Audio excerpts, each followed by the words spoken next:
So, welcome to the first episode of Building TechTalk, a podcast where we're going to be exploring new technology, new science, new ideas, and the pioneers in the building and construction industry.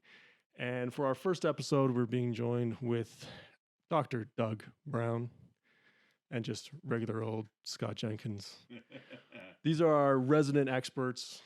They're going to be dissecting the other experts that we have come in and the pioneers in the industry and looking into their ideas and talking to them and exploring where this industry is going. So for starters, I think you both come from different perspectives when it comes to the building industry. Dr. Doug, you are very much on the science and technology side of things. And Scott, you are business. You are about building businesses, helping them grow. And so just to introduce you guys to our audience a little bit, Doug, we'll start with you. Just what's your background? What do you bring to the building industry right now? Yeah, thanks, Matt. And I appreciate you calling me Dr. Doug and not Doc Brown like most. But yeah, my background is in sort of next generation green technologies. Been working in that field for better part of a decade and a half now. Started with sort of a love for sustainability and making a difference in sort of the umbrella of a changing climate. And my passion for chemistry was really sparked with my early career when I started at Carbon Engineering. I was part of the early team there, working on capturing carbon dioxide out of the ambient air. Then I went on to do my PhD on sort of solar cell technologies and large scale saltwater batteries. We were doing sort of window tint applications. The particular sort of next gen solar cell is called a dye sensitized solar cell, where it's basically a window tint that generates power. And then large scale sort of redox flow batteries that were based on salt water. Later in my career, after I finished grad school, I went on to join MGO Systems. And I started to work on sort of cement composite technologies and sort of highly resilient, low carbon footprint building materials. So, no credibility whatsoever is what you're saying. I think a lot of our audience will understand what you were talking about. A lot of it seems extremely advanced. So hopefully you can keep some people keep their credibility and find out whether their technology that they're bringing to market is really valuable or not, and really explore those well. Scott, you're from the business side and building companies within the building industry. Just a little bit about your background and where you come from. Yeah, well, first, thanks, Matt. Super excited that we're launching this podcast. I know you and Dr. Doug have lined up an amazing group of folks that are going to be joining us in the next few months. Dr. Doug right here, he's actually a great example of the folks that I've been so fortunate to work with in my career. These brilliant folks who are pushing the envelopes. My time from early days at Dirt Environmental Solutions and building that business and supporting an amazing team, an amazing technology team, an amazing group of folks who believed in sustainability, much like Doug here, believed in prefabricated solutions using a proprietary technology that Dirt had called ICE, so on the software side. Prior to that at Pure Technologies, so non-destructive testing technologies, both hardware and software, for various types of infrastructure like pipelines, bridges, pre-stressed concrete, cylinder pipe, concrete buildings. So you can kind of see some synergies here about with some of Doug's work here and all the amazing people that were there. So I've been very fortunate to work with some great teams and hopefully help them grow and bring it to clients and try to push that envelope in the construction industry, which I think both Doug and I can agree, and why we wanted to do this podcast. It's an industry that needs some change, and it's probably ripe for change, and people are starting to look for new technologies. Definitely. Yeah. Okay. So it's a good segue into, from what people see from the outside of the industry, it looks like construction and buildings, they go up pretty much the way we've seen them go up for a long time. The crane comes in, the framing goes up, and some walls appear, and nobody really necessarily knows what goes inside those walls, or what the structure is made of, or any, the a building from 20 years ago, it could be the exact same as the one being built today. Nobody really, unless you're in the industry, unless you're really on the advancement side of building technology. So as far as you guys can see right now, where are the advancements being made in building technology? Yeah, I'm happy to start us off. Yeah, why don't you start us off? So you bring up an interesting point, Matt, that oftentimes we don't really think about too much what's inside our walls, particularly when we're going to buy a new house or look at a new space. You look at those fine finishes, like whether it has granite or stainless steel appliances. But I tell you, living in Calgary, we've lived through some pretty extreme weather events, and sometimes you end up having to rip those walls open and actually take a look what's underneath. Probably because your basement's been sitting in 4 feet of water for the summer, and then Thank you. you have to rip it out because it's all moldy. And when you actually look at what's underneath there, it really hasn't changed in the better part of the last 50 years, 60 years. A lot of them are still using fiberglass bats, or if it's a really old house, there was nothing in there. The construction industry as a whole is one of those industries that has just been reluctant to change, and I think that's kind of operating from two levels. One being that a lot of people in that industry are used to doing it a certain way. And then the other side of that argument is that code has kind of reflected that this is how buildings have been built, and so the code reflects that, and it doesn't give a lot of wiggle room for sort of newer advances. Yeah, I would add a little bit to Doug's comments and agreeing wholeheartedly. And Doug and I getting to know each other over the past few years and working closely together, and we talk to clients, we talk to potential strategic partners, and it just feels that there's always this challenge to get over this hill of, well, we've always done it that way before. And I think that's probably the key phrase. We've always done it that way before, so why would we change?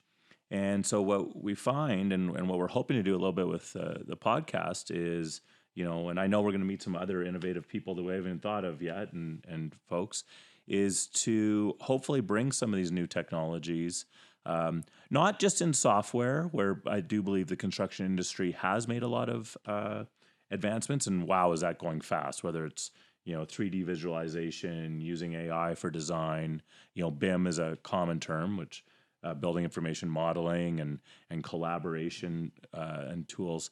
But now also exploring a little bit of maybe going back to the grade 9 science lab and thinking about chemistry and physics and math and product design and looking at materials that probably make a lot more sense. And that's what excites me so much about Doug's work and again some of the folks we're going to be talking with. And on that note, when it comes to, both of you talked about there being a little bit of a reluctance necessarily for new technology to be adopted, and some of the reasons why it's definitely a challenge for startups and for people with new ideas and new technology. So both of you have been involved in bringing that to market and bringing new ideas and new products into the marketplace. What are the hurdles that the people that we're going to be meeting on this podcast, what are some of the hurdles they're facing right now when it comes to getting that into the mainstream industry? So maybe I'll start us off on this one. So a little bit, building on what we were just talking about, any new technology, probably in any industry, is going to face a bit of an uphill battle. You have to prove yourself. I think that's really, it's proof points. But in the construction industry, especially now, and we have to remember, this is the world's largest industry. It is the biggest in terms of what's going on in our built environment. It's also, unfortunately, one of the largest contributor to whether it's greenhouse gases, CO2 emissions, waste in a landfill, et cetera, et cetera. So that's probably another topic for us to discuss. But getting people involved in different projects to believe that your solution or your partner's solution or what you have is truly a better way to build. That's kind of a common phrase a lot of companies and organizations use, is challenging. So what, the succinct answer is we have to educate and we have to sometimes create our own proof points. And from a business standpoint, that takes investment. It takes a passionate team that believes in what they're doing, that can convey that passion to other folks that we're speaking to.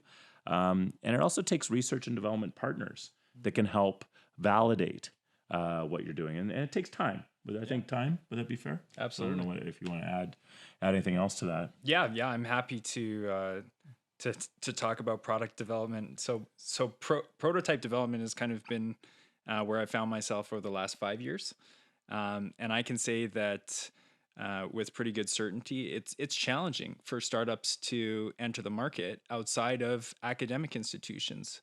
Once you cross over into private industry, there's expectations, there's timelines, there's limited resources. You can't just explore science for the sake of exploring science anymore. You need to be accountable to your shareholders and to the invested parties. And so oftentimes, as you come up with an idea and you want to create it, it takes a village of people to bring it to fruition. And you can't be shy towards that process because I think it hampers innovation. From a regulatory framework standpoint, I sympathize with them oftentimes because they do put up a lot of hurdles that you have to jump through, particularly in the construction space. We're talking about the safety of others, and so good on them. We have to hold people accountable that they've actually really put these things through the right testing protocols. But I've also found that that's a significant sort of roadblock, both financially and time-wise. Oftentimes if you come up with a product and you're ready to sell it, you could be sitting on your hands for 6-12 months waiting to get the regulatory approval to go ahead and sell it. That's a long time for your factory and your employees to sit idle.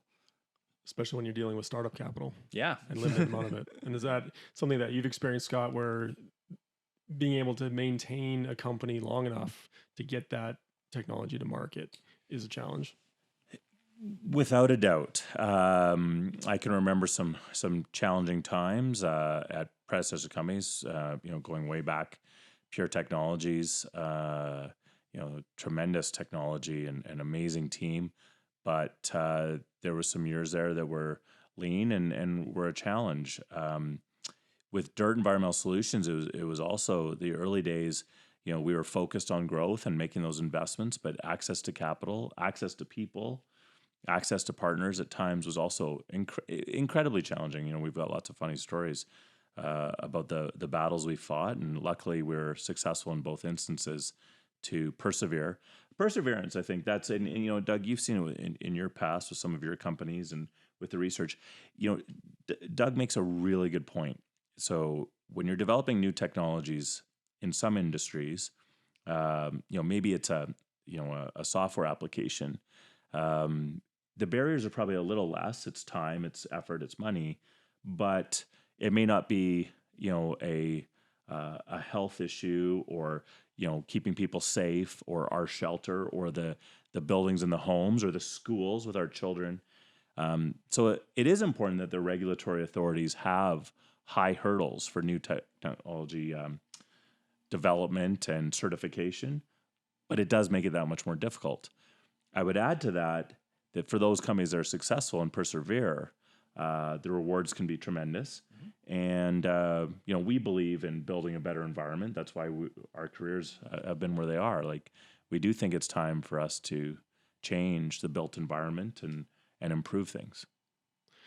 Is there anything right now, given that we're in a period of the economy being in a low time for people listening to this, later on, we're just in the midst of the COVID-19 pandemic, and there's definitely been an economic impact to that, and governments are looking at ways to boost investment, to boost new industries. Is there anything right now that isn't being done that could be done to help the people that we're talking to in upcoming episodes grow faster, bring their technology and industries, their niche industries into the mainstream? Yeah, good question, Matt. I think that there's been some initial movements for sort of stimulus packages to get the economy going again in regards to sort of tech innovation. I'm not sure where a lot of those programs will end up, but at least the government seems to be thinking of sort of taking this as an opportunity to move towards a greener, more sustainable future. Um, so I think that there will be some opportunities that were not available pre-pandemic. But as you said, like, it's a tough economic time right now. And a lot of these companies who've got great ideas, who are at the stage of maybe a prototype development or, engaging certification bodies, it's bad timing. It's tough to be a startup right now in this environment.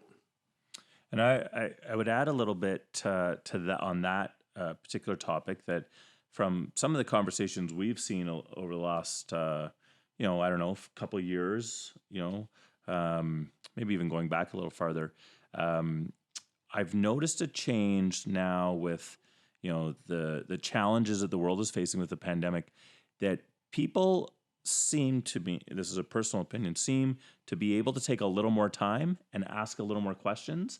And they're a little more open to to learning about some new technologies. And they're not in such a rush just to get something done and just do it the way it is. And I think, particularly with construction, in terms of just building something, slapping it up and going, it seems to me there's been a little bit of shift where people are asking a little more questions. Maybe it's because they have time.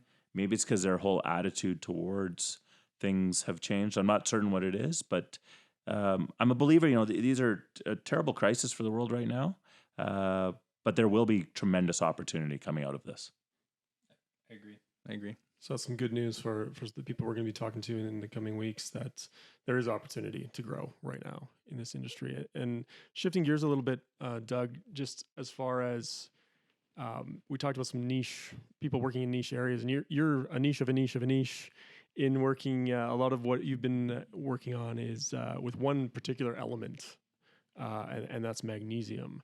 And so I just before we close out today, I just want to talk to you a little bit about what is it about magnesium that you're excited about and that you're seeing changing the building industry right now? Absolutely. And it's funny because it has kind of become my element of choice in my professional career. Previous to that, it's a little comical. It used to be ruthenium in grad school, and I would say ruthenium, and no one had ever heard of it, and their mind immediately went to, that sounds really expensive, and do we have enough of it for what you're proposing? The answer was always, it is really expensive, and no, we don't have enough of it. Magnesium's not like that. It's actually an amazing element and has amazing properties as a metal oxide. It's extremely abundant. It's the 8th most abundant element in the crust, and it's the 3rd most abundant element in seawater. But it's not in that many regions in the world where it's economically concentrated enough to produce and mine. So that's been one of the sort of things that's come to light since I've entered the field, is that China, North Korea, and Russia actually account for about 65% of the global supply chain of magnesium. It's kind of used heavily in the refractory industry and the agricultural sector, and then more here locally in the oil and gas sector as a water purification agent. But it has amazing properties. And if you're looking at sort of creating novel materials that you want to be extremely resilient, in particular in the building industry, like, we're moving towards a future where, these kind of extreme weather events are a thing of normalcy.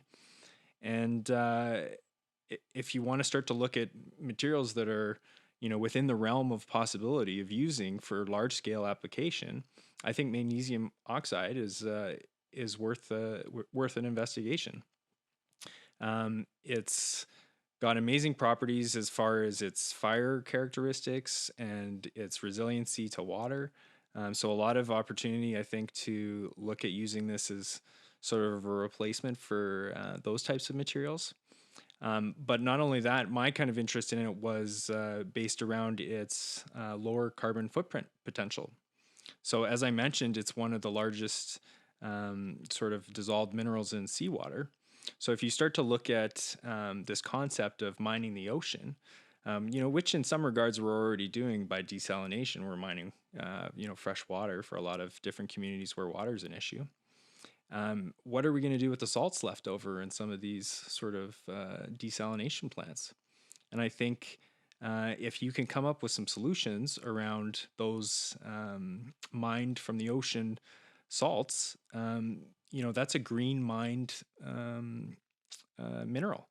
And the only sort of footprint associated with it is energy and the energy to evaporate or separate. And if those are produced by a sustainable source, then you've got a really compelling environmental argument. So why isn't this a widely used substance right now in the building industry? It sounds like there's a lot of opportunity and that you're exploring a lot of things with it, but why now? I would say to echo some of what Scott said, it's a reluctancy for change. It's the amount of the resource that's available, and then it's just not really been investigated, sort of in modern times. It has been used in sort of a sparse application here and there, but it's only kind of been reinvigorated, I'd say, in the last couple decades because of the opportunity around potentially replacing larger CO2 emitter options. And Doug, you've done a great job. As we work closely together, explaining to me, and you may want to add a little bit to this. The most raw magnesium or magnesite as an element is heavily used in other industries. So the construction industry, for many folks, this was never a thought, and it wasn't till someone with the background of Dr. Doug here came around and had all of that work and your early efforts with carbon engineering and carbon sequestration that kind of led you down this path a little bit. And through that, then we've been fortunate to meet some other people who also share our vision for what this could be. And overall for the construction industry to adopt new material science. And I think that's the key. I know we're going to be wrapping up here soon, but construction I do believe is getting better at adopting some new technologies, especially in the software space. But I think we share a belief that it's time for the material scientists to take the lead here and building resiliency, healthier buildings, sustainable buildings. Well, it's going to be exciting to go through a lot of these opportunities that are coming up and a lot of these pioneers that are looking at this new material science and new technology in the coming weeks. So thank you, Dr. Doug Brown and Scott Jenkins of ZS2 Technologies. And for our listeners, be sure to subscribe to Building Tech Talk wherever you get your podcast from, or be sure to subscribe to the YouTube channel as we get more and more episodes up with some interesting guests in the coming weeks. Thanks for joining us.